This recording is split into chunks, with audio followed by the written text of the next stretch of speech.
Kalau kita membayangkan seorang ilmuwan besar, mungkin yang terlintas adalah seseorang yang duduk di ruang perpustakaan besar, dikelilingi buku-buku tebal. Tapi kisah Al-Nabati berbeda.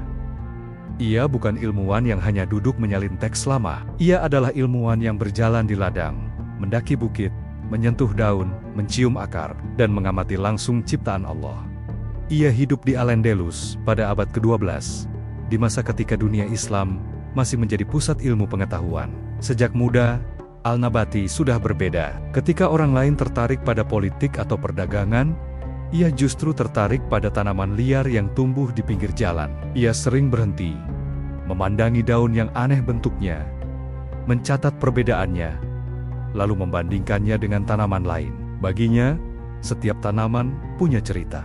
Ia tidak puas hanya membaca apa yang ditulis oleh ilmuwan Yunani seperti Dioscorides.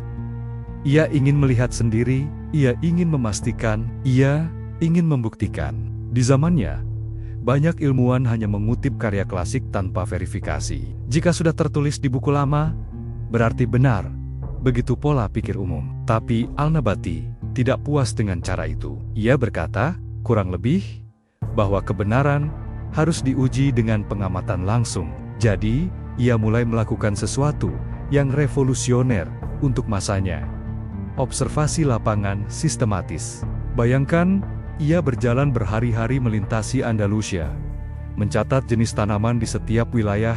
Ia menulis nama lokalnya, bentuk daun, warna bunga, musim tumbuh, aroma, rasa, bahkan efeknya jika digunakan sebagai obat. Ia tidak hanya mencatat tanaman ini berkhasiat, tapi juga membedakan mana informasi yang ia lihat sendiri dan mana yang hanya ia dengar dari orang lain. Disinilah letak keistimewaannya. Ia memisahkan antara fakta dan kabar. Al-Nabati sadar bahwa banyak cerita tentang tanaman bercampur dengan mitos. Ada yang mengatakan satu tanaman bisa menyembuhkan segala penyakit. Ada yang menyebut tanaman tertentu memiliki kekuatan magis.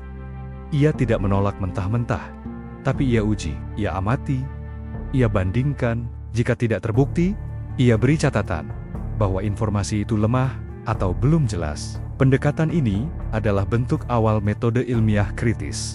Yang menarik, Al-Nabati bukan sekadar ahli botani. Ia juga seorang muslim yang melihat penelitiannya sebagai bentuk ibadah. Baginya, mempelajari tanaman berarti mempelajari tanda-tanda kebesaran Allah. Setiap struktur daun, setiap sistem akar, setiap perbedaan habitat adalah ayat-ayat kauniyah. Ia melihat sains bukan sebagai lawan iman, tapi sebagai jalan mendekat kepada Sang Pencipta. Perjalanan ilmiahnya tidak berhenti di Andalusia. Ia melakukan perjalanan ke Afrika Utara dan wilayah Mediterania untuk memperluas penelitiannya. Ia berbicara dengan tabib, petani, dan penduduk lokal. Ia tidak merasa paling tahu. Ia belajar dari praktik lapangan. Pendekatannya sangat modern, menggabungkan teori, observasi, dan pengalaman praktis. Salah satu hal paling penting dari Al-Nabati adalah cara ia mengklasifikasikan tanaman. Ia tidak hanya menyusun berdasarkan manfaat, tapi juga berdasarkan ciri fisik yang nyata. Ia membedakan tanaman berdasarkan bentuk daun, jenis batang, struktur bunga, dan habitat. Ini adalah langkah besar menuju sistem klasifikasi ilmiah yang lebih rasional. Metodenya kemudian diwariskan dan dikembangkan oleh muridnya yang lebih terkenal, Ibnu Al-Baitar. Tapi fondasinya datang dari keberanian Al-Nabati untuk tidak sekadar menyalin, melainkan menguji. Ia membuka pintu bagi tradisi penelitian empiris dalam dunia Islam. Kita sering berpikir bahwa metode ilmiah lahir di Eropa modern, tapi jauh sebelumnya, di Andalus, seorang ilmuwan muslim sudah menerapkan prinsip-prinsip dasar: observasi, verifikasi, klasifikasi, dan kritik terhadap sumber. Ia tidak menolak tradisi, tapi ia tidak membiarkan tradisi membungkam akal. Kisah Al-Nabati juga mengajarkan tentang kesabaran. Penelitian tanaman bukan pekerjaan instan.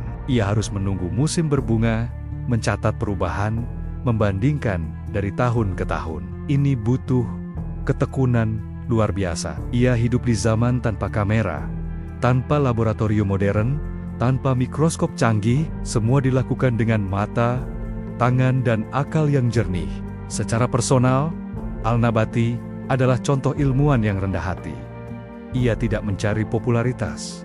Ia mencari kebenaran. Ia tidak mengejar gelar, tapi mengejar pemahaman. Dan mungkin justru karena itu, namanya tidak sepopuler ilmuwan lain, tapi kontribusinya menjadi akar bagi perkembangan botani dan farmasi di dunia Islam. Dari kisahnya kita belajar bahwa kemajuan ilmu lahir dari keberanian bertanya, bahwa iman tidak membatasi akal, justru mengarahkannya, bahwa alam adalah kitab terbuka bagi siapapun yang mau membaca dengan serius. Al-Nabati menunjukkan bahwa seorang muslim bisa menjadi ilmuwan yang kritis tanpa kehilangan keimanan. Ia meneliti tanaman bukan hanya untuk pengetahuan, tapi untuk kemaslahatan umat, terutama dalam bidang pengobatan. Ia membantu manusia memahami manfaat tumbuhan secara lebih akurat dan terhindar dari kesalahan medis yang bersumber dari mitos. Jika kita renungkan, mungkin Al-Nabati tidak pernah membayangkan bahwa berabad-abad kemudian, dunia akan mengenal metode ilmiah sebagai standar penelitian modern. Tapi langkah kecilnya di ladang-ladang Andalusia